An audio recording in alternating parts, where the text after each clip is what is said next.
This is a picture of my mother and father. I wasn't around when this was taken. No. And here's a picture of my father, and that's a large whiskey in his left hand there. And I think probably on the television was the first episode of Doctor Who, something like that. And I'm hiding behind the sofa. And your eyes are very large. Because it was so frightening. My father was a very easygoing, level-tempered man. He became an MP as well as a barrister and served under Margaret Thatcher as Attorney General and then Lord Chancellor. And here's a family. There's my father, and there's my grandfather, Sir Cecil. My grandpa was famous for being the judge, the last judge to sentence a woman to be hanged because he presided over the Ruth Ellis case. Famous for that. Famous for all sorts of things in law terms.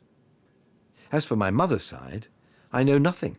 My parents were not remotely interested in looking back. They only were looking forward. It's almost as if, my ancestry stopped with my grandfather. Bang. That's all, that's all you need to know. To go back beyond his grandfather, Nigel is off to Hampshire to see his father's older brother, Tony Havers. My father died over 20 years ago now. But Tony is as fit and well. I think he's 94, 95, and he's full of life. I know that, obviously my father was a lawyer and my grandfather was a judge, and beyond that, it's never really been talked about. So I'm interested to see what Tony's going to tell me. Oh, someone's farm. Oh, that's not right. Wait a minute. We'll find it. Don't worry.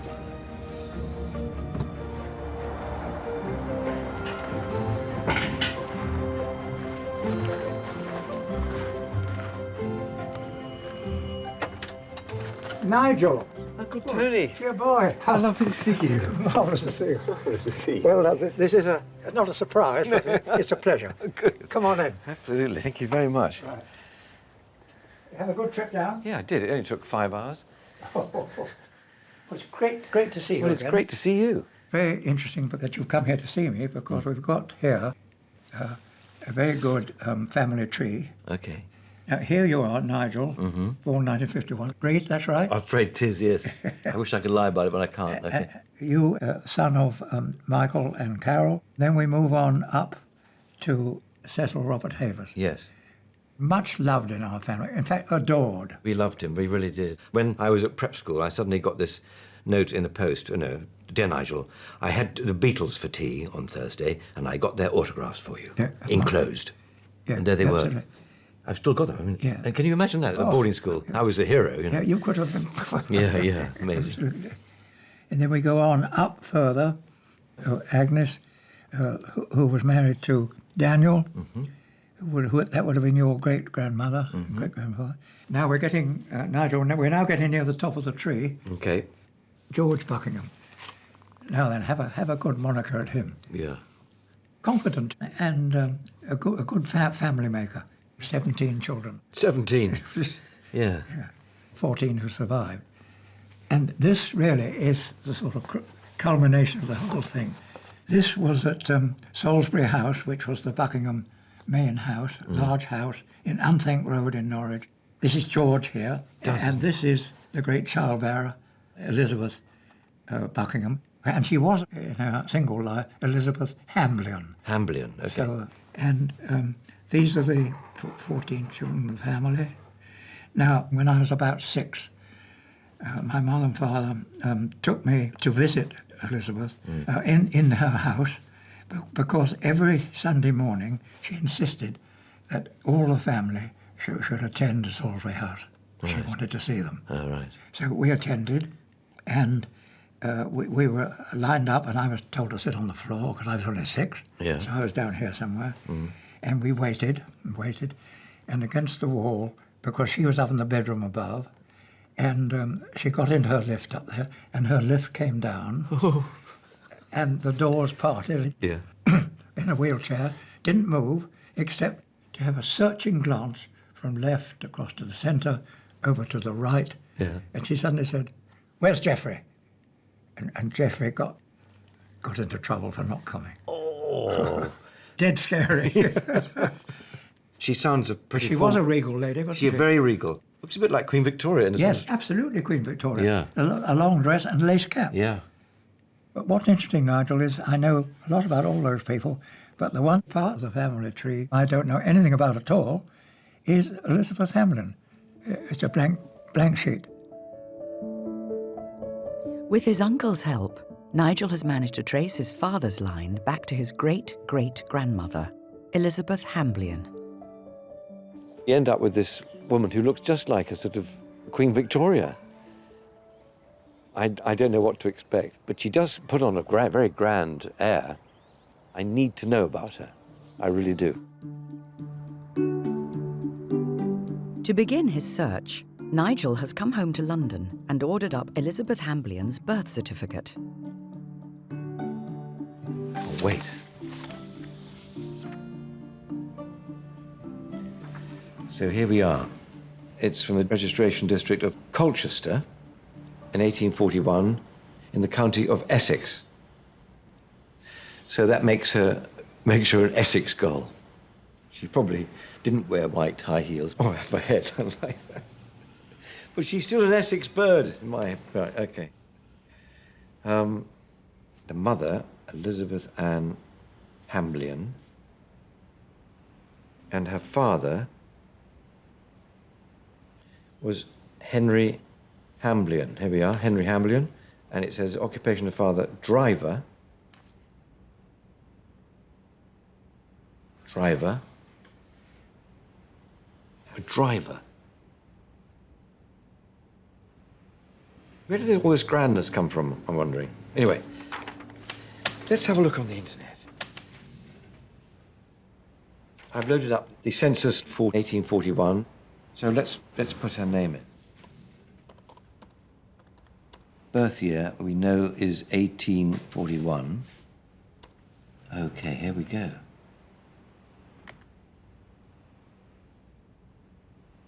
Oh, right there is daughter, Elizabeth Ann. She was 2 months old when the census was taken. And at the bottom, here we are. Let's have a look at that. That says Henry Hamblen. That's the father. And let's just go. And he says his occupation. Does that say Hackney? Hackney master. I think it does. He was a coachman of some sort, or a taxi driver. Looks like he was a cab driver. Take me to Whitechapel, please.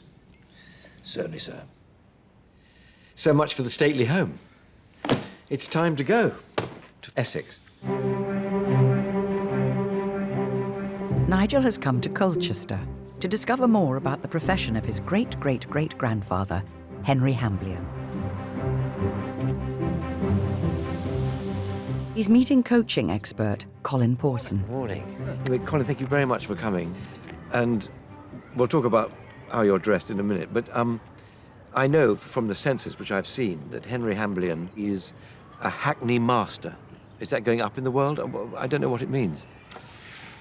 It is going up in the world. Oh, good. But before we delve into that, perhaps I should just explain the outfit. Yes. I love the outfits.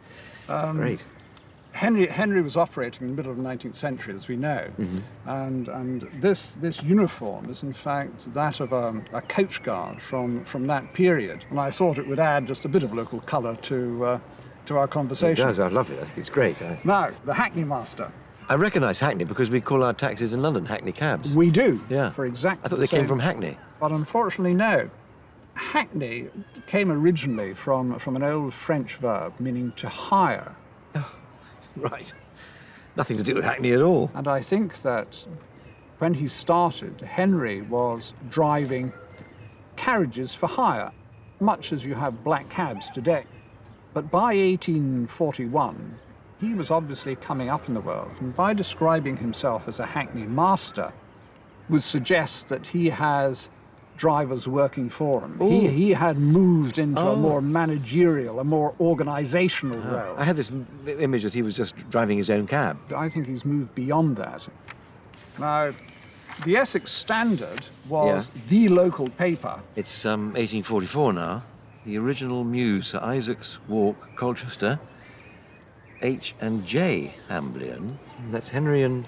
Jeremiah was his younger brother. So this was a family business. Beg respectfully to announce to the ladies gentry and the inhabitants of Colchester and its vicinity, they've recently added to their establishment a number of superior Clarence and... Broom. As in sweeping. Yes, broom carriages. These were prestigious vehicles. Henry's business was definitely on the up. What were they cost, these? I mean, you're probably looking at stretch limo money. I mean, this would be the Bentley Continental. Oh, he's obviously doing well, I would say. So that's all good. Yeah. He was also a job master, someone who would hire out horses by themselves, or horses and carriages, and a coachman and a groom. This is a big business. This is a big business. Colin has brought with him a replica stagecoach from the period when Henry Hamblen was running his carriage business. And here's your coach, Nigel. This would have been coming through Colchester every day. So how many people does this fit? We would have 4 people in here. Today it is driven by a coachman with a brakeman, 2 grooms, and Colin the guard. And then this one goes here. Oh, I got that. No time. Good, so here we are.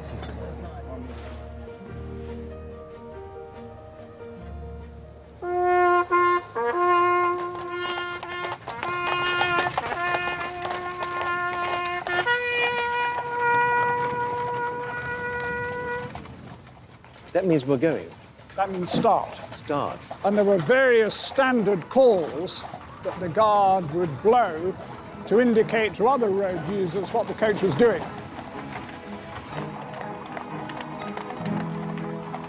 So, we can blow up, clear the road. Okay. Clear the road.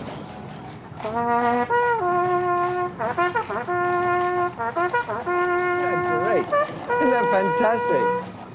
I love that. Might release that as a CD. CD? Yeah. And you've cleared the road all right. I can tell there's nobody there at all. Terrified. I feel very at home here, actually.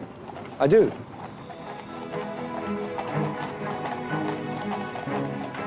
By 1844, Henry Hamblen and his brother Jeremiah were hiring out a range of vehicles from their central Colchester stables, including small, fast cabs operating from the centre of town, a large omnibus, and smart carriages serving the upper classes of Colchester. Nigel is meeting local historian Patrick Denny to find out where Henry and Jeremiah plied their trade. So, this is the High Street. This is the ancient High Street. So what was Colchester really like in that period? This is probably one of the earliest photographs we've got. It's dating about 1858. Yeah. The livestock market is still in the High Street. All the stalls, the fish stalls, as far as the eye can see. And the carriages outside the fire office is where all the hackney carriages used to stand. Yeah. That could be one of Henry's carriages standing there. Colchester was an increasingly prosperous town in the 1840s, with a thriving corn market and emerging clothing industry. In 1843, a new railway station had been built, providing Henry and Jeremiah with new business, transporting ever more passengers from the station to the town. They've got a lot of expensive carriages, horses, wealthy passengers, and there was always a threat of people operating on the wrong side of the law, of course, stealing from him.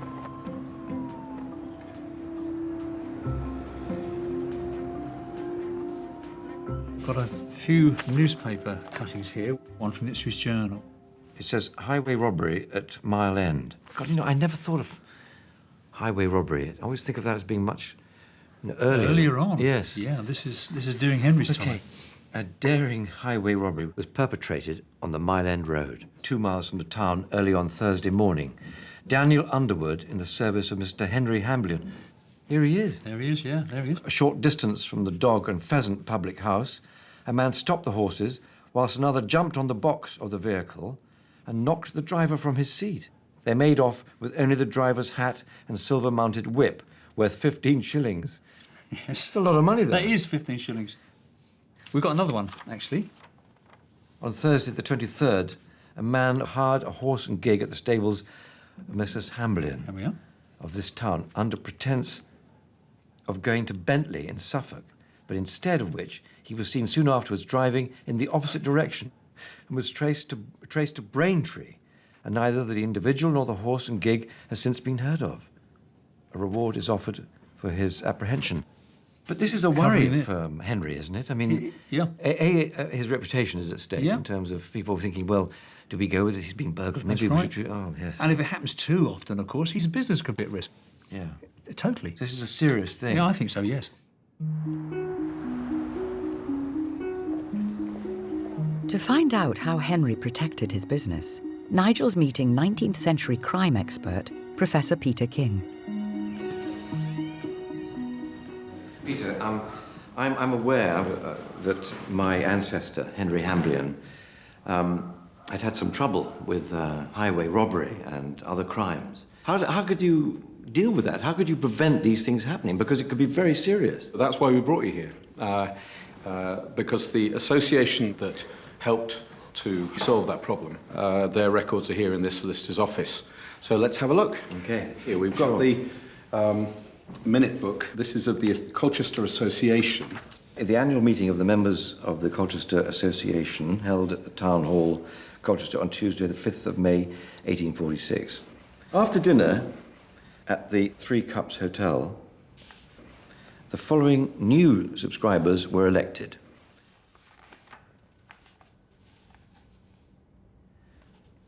Here he is.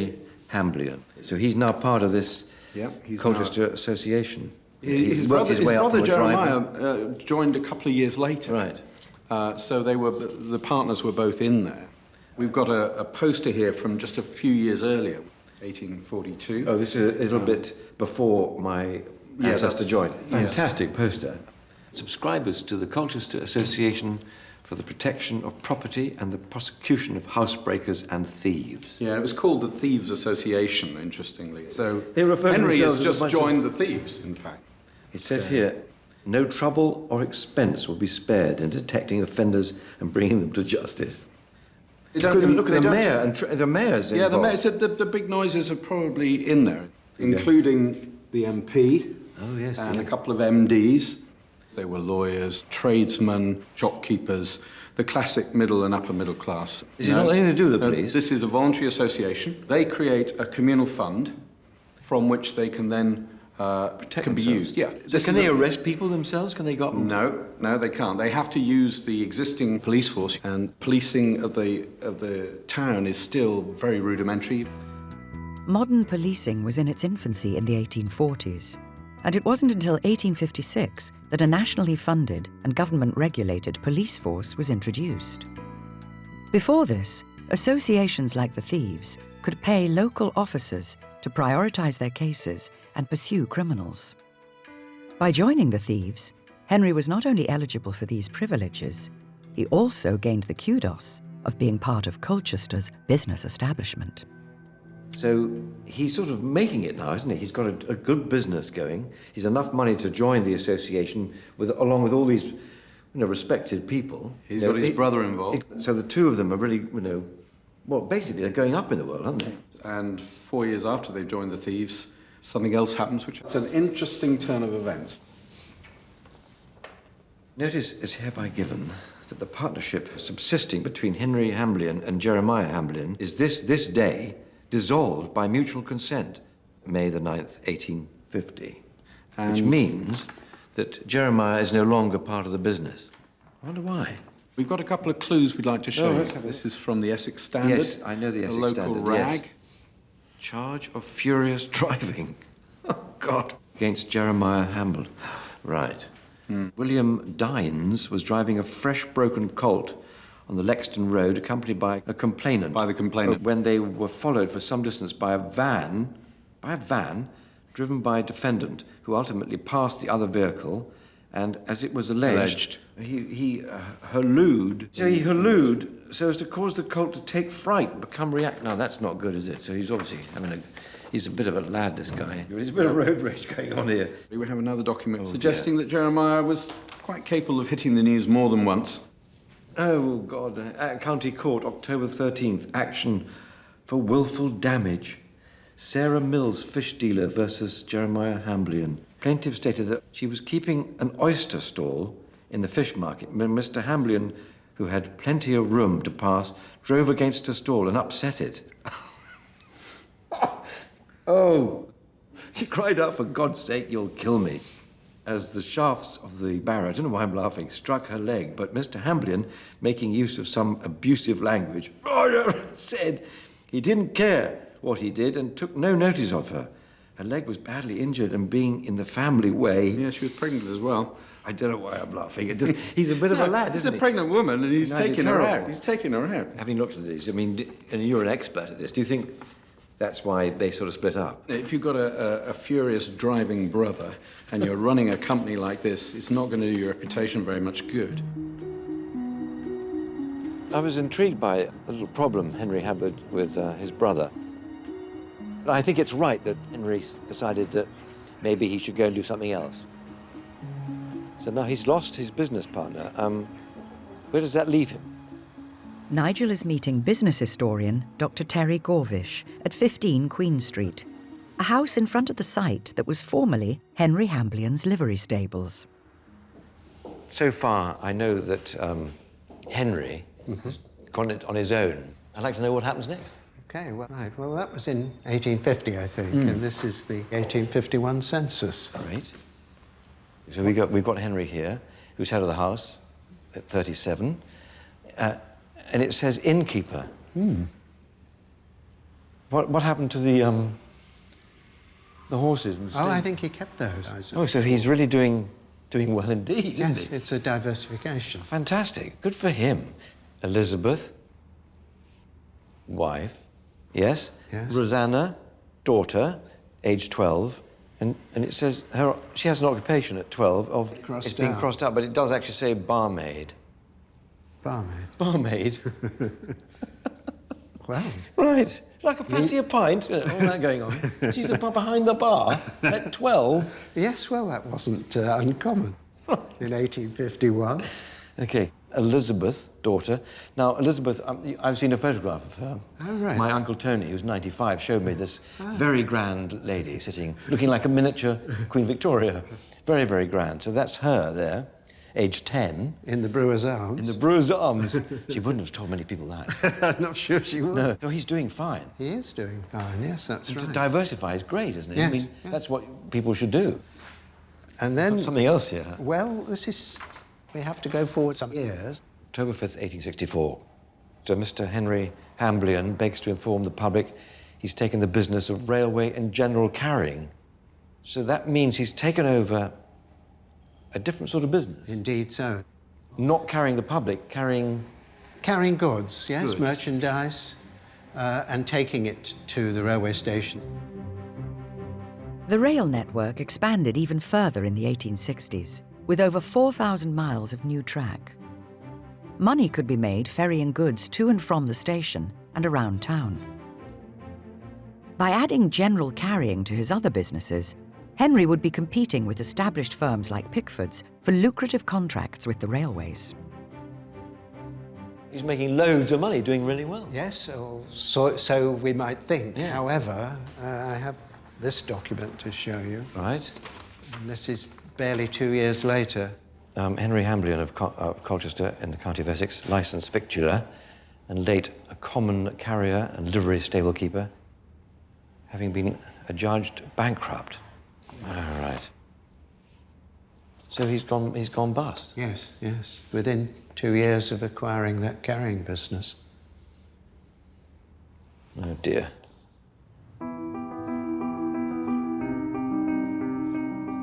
Well, it was all going so well. He was expanding, becoming more of an entrepreneur. And then he hit me with this bombshell that he'd gone bankrupt literally a few years later. And that was a real hammer blow. And I've got to find out why, what happened. How this big business has just gone down the tubes. Nigel has come to meet bankruptcy expert, Dr. Catherine Macmillan. Catherine, thank you so much for seeing me. Hello. Nice to meet you. To meet you. Now, first of all, how bad was it to go bankrupt in 1860, whatever it was? From a social perspective, a respected man like Henry, this attracts a huge moral stigma, and it's a huge reverse for this man. So what happens to you, basically? This is a report from the Essex Standard. The Essex Standard, it comes up a lot. Okay, this is about Hamblen, Colchester, who came to the court on his own petition on the 20th of October last, attributing his failure to losses in business. Something has gone wrong in the common carrier business. Yes, you know, I mean, there was something about, he knew how to run the yard and the horses and the carriages, but suddenly he wanted to branch out. Maybe that's what happened. That may well have been just too much. He didn't know that business. Yes. Too much competition? It's entirely possible. It's a competitive industry. So losses in business, am I having some surety for my son-in-law? So who is this son-in-law? Well, we can answer that by looking at this marriage certificate. Here's Henry's daughter. Her name is Rosina. I know on the census I saw, she was described as a barmaid. Yes. She grew up quite fast, this girl. Yes. Marrying John Hum. He's a builder. And in acting as a surety, what Henry was doing was assuming a liability. He's a guarantor, basically. It's a form of guarantor. By acting as a surety for John Hum, Henry was not only liable for his own business debts, but also for a large part of his son-in-law's. John has problems shortly before Henry has filed his own petition for bankruptcy. This is in August, whereas that was in October. Mr. John F. Hum, builder of Colchester, who's brought up from the county jail. Yes. As a prisoner for debt. Right. So he'd been sent down for not paying his debt. Yes. Now, John Hum, I presume he's going to have children. John does have children at this point. Now that'll be one reason why my ancestor was keen to make sure that he didn't get into, was acted as a surety for him. Yes, yes. Because he was protecting his eldest daughter. It would be very natural for a father to step in those circumstances to assist his daughter and to assist his grandchildren. The collapse of his own business and his attempt to cover his builder son-in-law's debts led to Henry's ruin. But unlike John Hum, Henry avoided prison by voluntarily filing for bankruptcy and declaring all his debts. We have a final entry here in the Court of Bankruptcy. Henry Hamblen, the bankrupt, the accounts show creditors holding security £8,460. Yes, that's an enormous sum. It's equivalent probably to about £2.5 million today. Henry handed over his considerable fortune in an attempt to pay off his debts, which amounted to more than £2.5 million in today's money.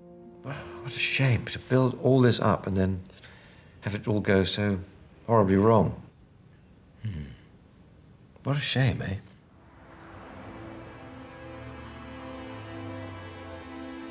I'm sort of shattered by Henry's downfall, to be honest. And just the amount of money that was involved in this.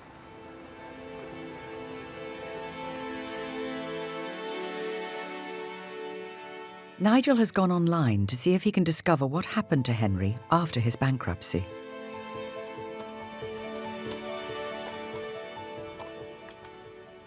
Hang on, let's just go to the top. This is from the Essex Standard, Friday the 17th of February, 1871. So we've now gone on 66, 67, 4 years later.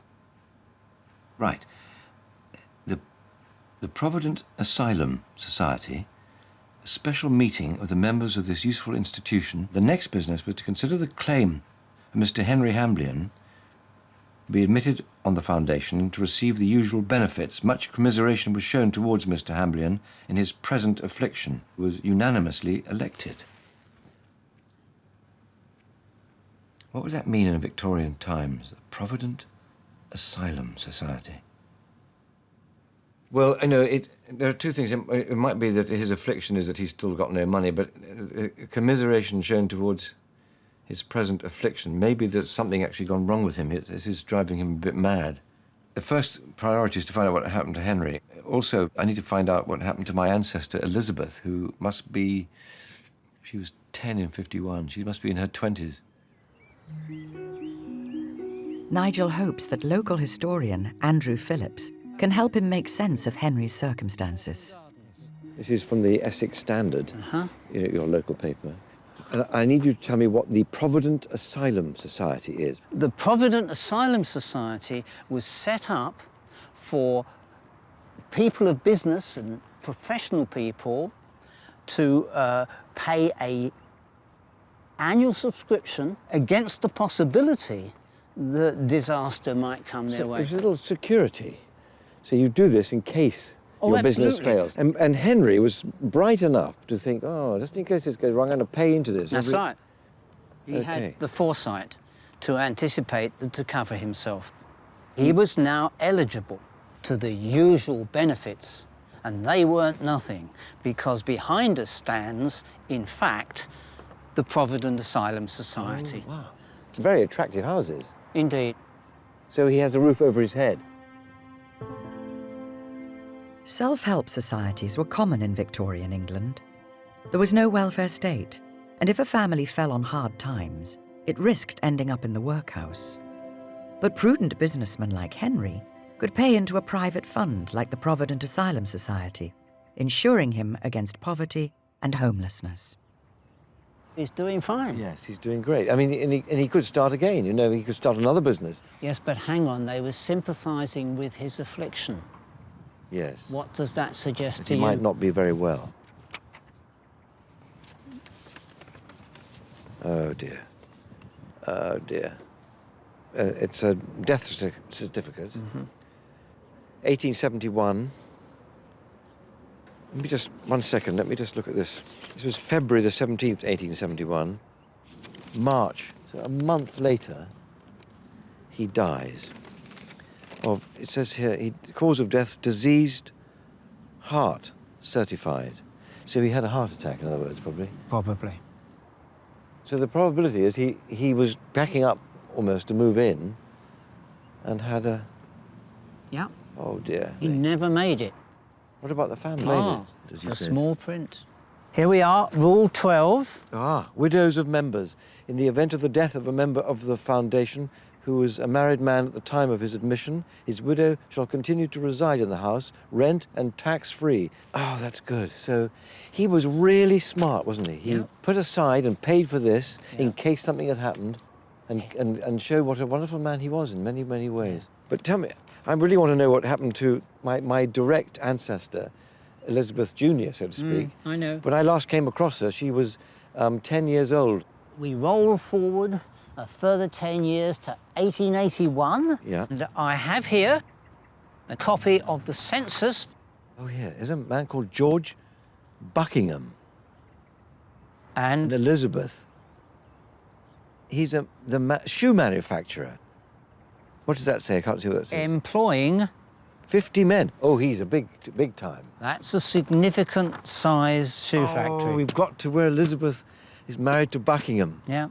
My Uncle Tony went and had lunch when he was 6 with those two. Really? Yes. And so we've now come, the whole circle has That's now right. joined up, circle of life. But it occurs to me that behind us, Henry's wife, Elizabeth, is still living here. That's right. So, and she lived long after his death, So she to the did. age of 79. Oh, wow, that's good. And she died in this house, 1892.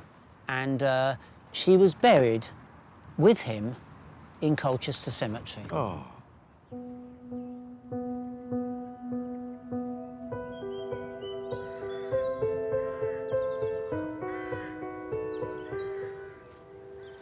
Oh, look at this.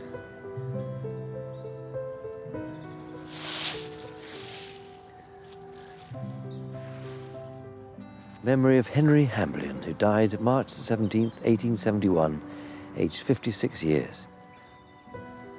Also of Elizabeth Hamblen, wife of the above, died December the 28th, 1892, aged 79. Well, they're together. Here we are in Henry's graveyard, having gone through, such hard times himself, losing all his fortune, but caring for his family, and then dying suddenly at 56 years old. Hard, really. When Uncle Tony showed me that picture of Elizabeth, Henry's daughter, looking like a sort of copy of Queen Victoria, I wondered what sort of a woman she was and where she'd come from. And now that I know, she must have watched her father go through the ups and downs of life. She wasn't from a great money or title background. She'd grown up the hard way. I'll look at that photograph again and I'll see a woman who's, survived all that.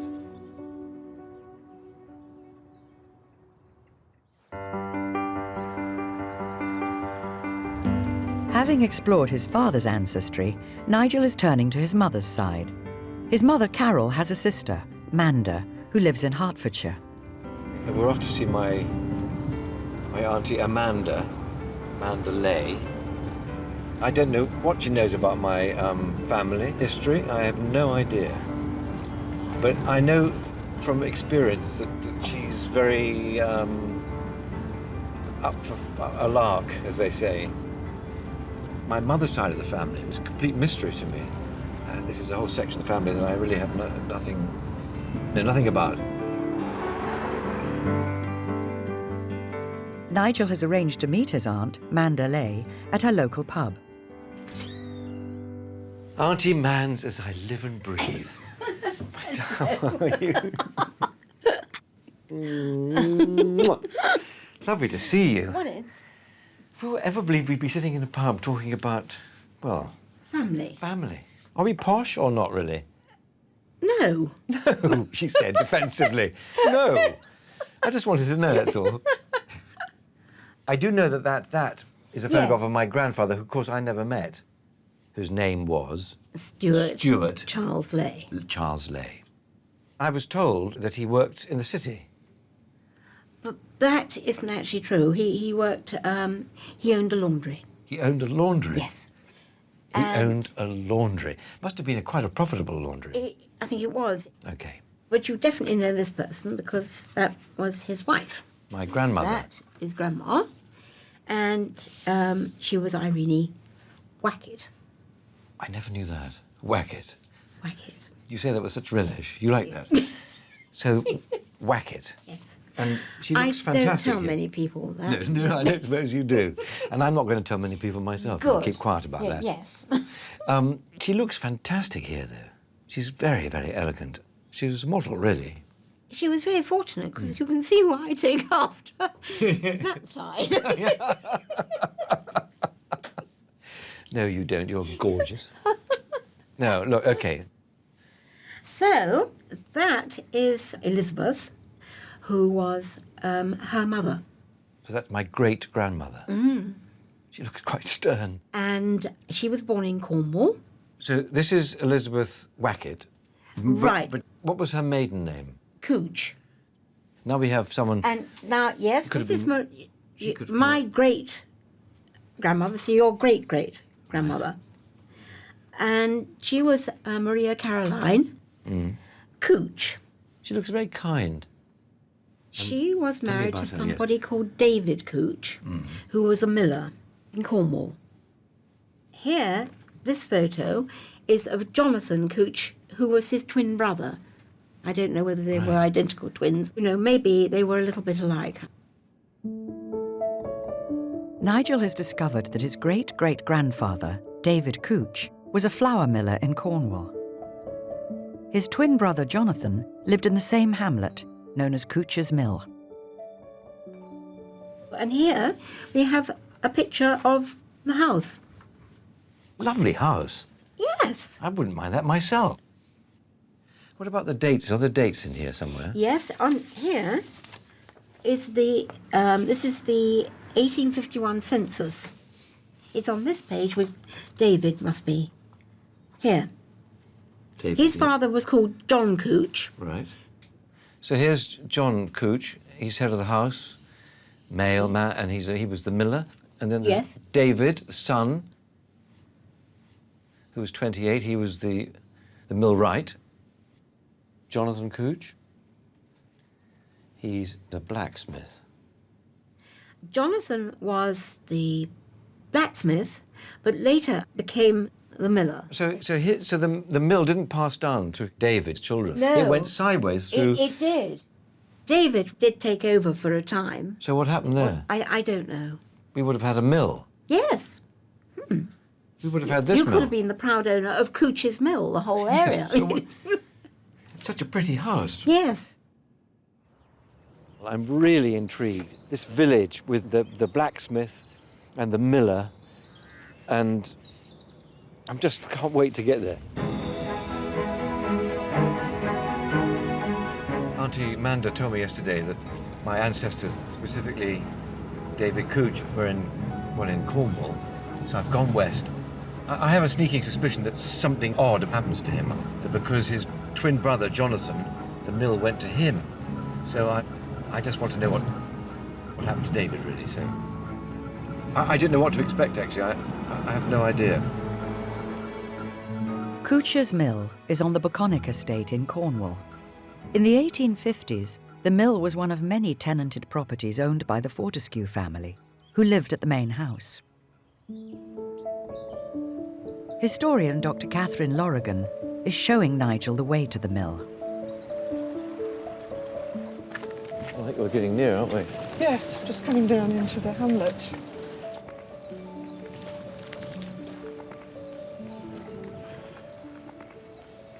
That's it, isn't it? It is.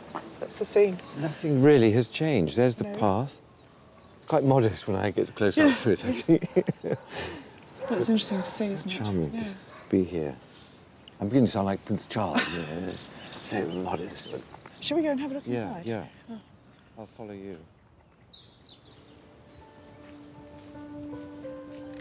Come down. Mind the steps.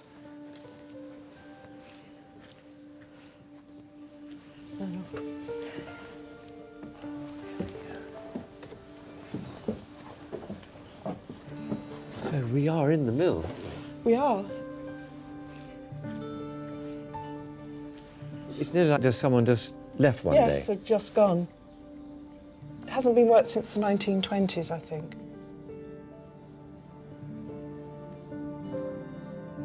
As the millwright, the job of David, Nigel's great-great-grandfather, was to maintain the mill's equipment, working alongside his father, John. His twin brother, Jonathan, worked as a blacksmith in the same hamlet. So just to remind myself, we've got Yes. John Couch, who's the head That's right. man. He was the head of household. He was the miller. He was 62, but he was a fit 62, I yes. bet. Yes. Well, Just like me. A lot of them didn't. But then there's Not more really living trained. here. There's Anne Bryant, and she was a house servant, working for With the wife. Mum. And then 2 servants actually working in the mill as well. So it's actually quite a big household, 8 people, all living in that. Yeah, that's a house bit of a next door. squeeze, I would have thought. Yes, Sharing bedrooms and yes, stuff. I would have thought so. That's quite a lot of people in this Yes, space, isn't it? it is quite a lot of people. I now know where my direct ancestor lived, right here. And I know that, these things get passed down naturally. And I would have thought that David was going to inherit the business and continue it. And evidently something goes wrong, or I don't know what's happened, but I got to find that out.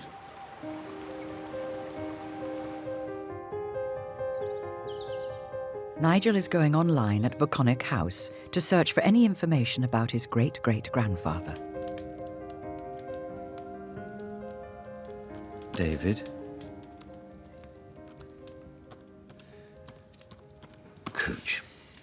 See if we can find any reference in a newspaper. Let's search that. Something that says Bryant versus David Couch. Hang on a minute, Bryant. There was someone in the... Anne Bryant, house servant. Hang on a minute. Right. No, I'm going to magnify this. Trecon Gate Petty Sessions, 6th of April. Anne Bryant versus David Couch of Boconnoc. Affiliation order made. Affiliation order. I don't know what that means. An affiliation order made for 5 shillings per week for 6 weeks. Midwife, Mr. What's this? So something happened here. Did she have a baby? Is that what happened? So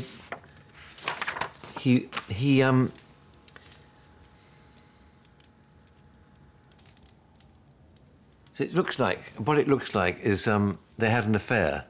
He had an affair with the servant girl and made her pregnant.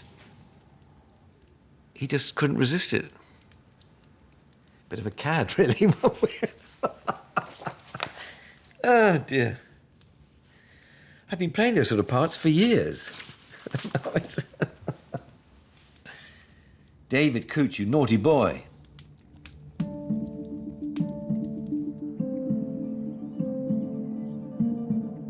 Nigel hopes that social historian Dr. Tom Nutt can shed some light on his great-great-grandfather's affair with the family servant.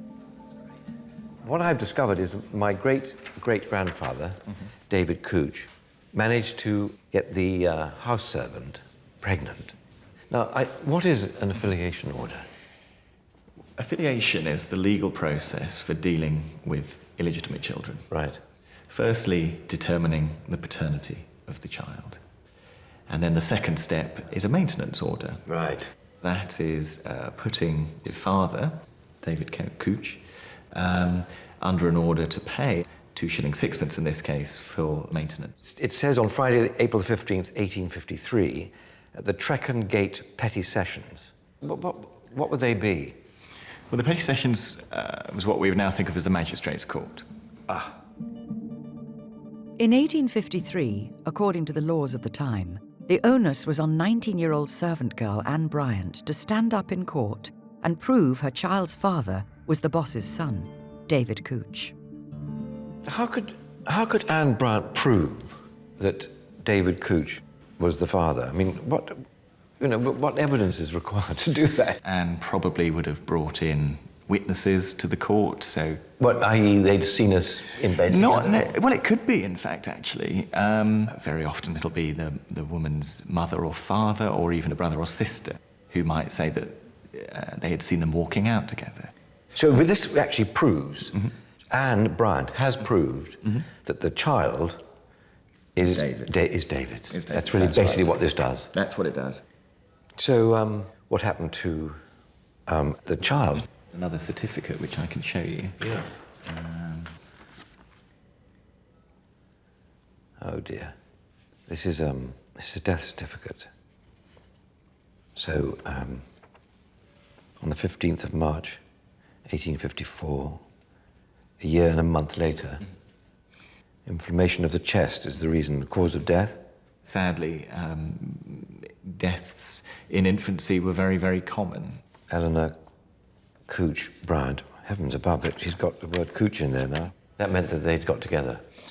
You think? I wouldn't necessarily take that leap, but I think this, whatever the kind of relationship they had, was with recognition of the household, of the community. She's been taken into the house with it. Yeah, when they come to register the death, she's recorded as having the father's name.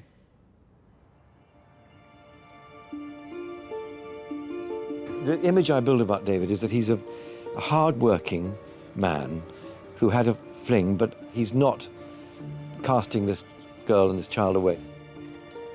What I want now to find out is what happened to David. Age 30, what happens to him? Very nice to meet you. Nigel is meeting family historian Dr. Joanne Bailey at the Boconnoc parish church.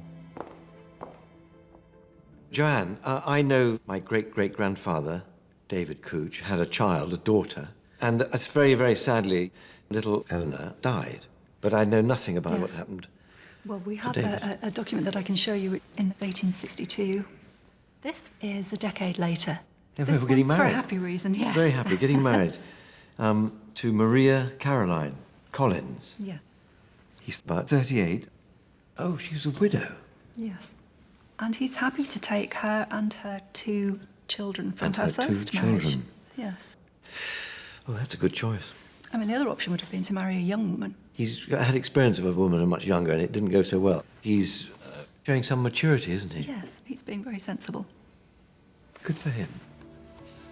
Over the next 6 years, from 1862, David and Maria Couch went on to have 3 children, David Frederick, Elizabeth, and Georgina. But in 1868, tragedy struck again. In this... So Georgina we Mary have- Yes. Couch died and was buried on March the 26th, And aged she's- 20 months. Yes. I have the death certificate here. Georgina May Couch. It says here, scald on the chest with white pot, lived 2 days, accidental death. So what does that mean, chest with white pot? Well, white pot, we think, is a local dish that was made from milk or cream. Yeah. And it looks like Georgina, who was toddling, has pulled the pan onto Yeah. herself. So this is, oh, he's lost 2 daughters now. Yes. That must have been a shock. 2 Um, days of hell to live for 2 days. Oh. Yes. In the second half of the 19th century in England, more than a quarter of children died before they reached their 5th birthday. But after Georgina's death, David's family continued to grow. 68 now. Have a look at the register of baptisms. Okay. On March the 10th, we have Georgina Mary, daughter of David and Maria Caroline. Hang on, but there's already been a Georgina. That's right. Yes. Right, so that means that they then waited and she had another Yes. child, which happened to be a girl. Yes. So I can see now, in remembrance That's right. of the Georgina. first Georgina, yes. They've got, oh, that's very sweet, isn't it? Yes. So shall we have a look at the next census? Yes, that would be great. Yeah. This is 1871. David Couch. Oh, he's the head of the house now. Yes. He's So a master miller. he's Taken got him some everything he time, but at 48, he's a man. Yes. His father, John, died in December 1864. Right. So there's David there as head. Yes. His wife, Maria. Yes. And then there's Frederick, Caroline, and Georgina, the 2 daughters. And so We made it there. the line is now sort of forming. And That's right, So yes. I'm coming from somewhere now. Yeah. I'm from someone rather nice, it Yes, seems. it does seem that. This is good. But I know, see, I've the records that, in fact, Jonathan took the mill over. Yes. And I can't work out how that happens. If we've got David, successful with his 3 children, how does that... Well, we can turn to the estate steward's diary. And this is on the 17th. 1871. Very busy plans for Couch's Mill Bridge. Poor David Couch died this day at 1:30 p.m. Okay. Right. God. So he didn't really make 50, did he? No, he's still 48 when he died. So David's established himself. He's been, master in his own house, head of the house. And 6 years later, he dies. Where does that leave his wife and children? Frederick is David and Maria's son, and he's still too young, really. Frederick couldn't run the mill. He's about He's just 5 a or boy, something. yes. So really, there is no one left. With none of David Couch's children old enough to take over, his widow, Maria, passed the mill to David's twin brother, Jonathan, who became the master miller. Not wishing to stay in the area, Maria left Cornwall altogether, taking the children with her, ending Nigel's direct ancestral connection to Cornwall and the mill. David Couch was buried in the parish graveyard near the mill. Oh, here we go. There's John Couch. This is Dad. So I bet they're nearby. How about here? David Couch. There he is. There's my great-great-grandfather's gravestone. Also of Georgina, the daughter. So they're buried together. Oh, that's really charming. They're together, which is how it should be. It's wonderful. There's one daughter that isn't named here that he had out of wedlock and losing not one but two children. It's just such devastating. It must have been so devastating for him. I'm so glad that he, got married and had more children. I know he died very young, really, but I feel that he had a good life, so I feel good about it. Discovering about my relations has been not only just emotionally moving for me, but also, I don't know whether I could say this really, but I've always been, when I'm interviewed, you're such a posh actor, the word posh always crops up. You must be bored playing the same, posh parts. Well, as it turns out, I'm no posher than anybody else, which is fantastic.